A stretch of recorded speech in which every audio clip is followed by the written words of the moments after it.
Примерзшей ко льду и ее чудесное спасение в селе Чурапча облетело все социальные сети и средства массовой информации.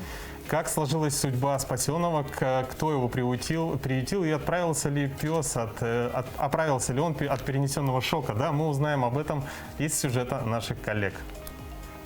Вмерзшую в лед собаку под зданием местной больницы обнаружили жители села.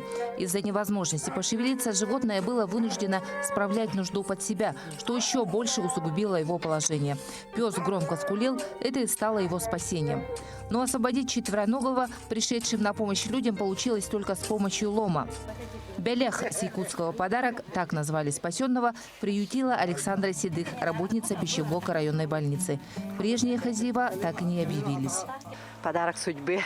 И вот мы его каждый день лечим, но пострадал он. Ноги-то пострадали, конечно, но не так уж беда, налечимся. Каждый день ходим к ветеринару, назначение нам дали ветеринары. И вот лечимся, там мажемся, идет на поправку собака. Сейчас пока сказали нам держать его в тепле, поэтому мы его держим в тепле и очень ждем весну. Да, аппетит большой, хороший, очень хорошо кушает. Похоже, что собака от сильного стресса уже оправилась. Благодарно лижет руки своим новым хозяевам и терпеливо переносит болезненные процедуры у ветврачей. Сильнее всего пострадала передняя лапа. Но удивительно сильных обморожений собака не получила.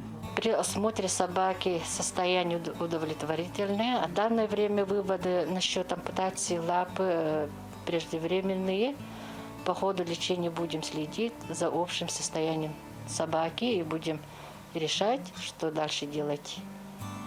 Хозяева очень надеются, что лапу животному удастся сохранить. Это станет еще одним подарком судьбы для спасенной собаки. Ведь выжить в минус 54 под открытым небом действительно чудо. Туяра Филиппова, Нюргияна Осипова, Эдуард Макаров, Чурапча, Утро Якутии.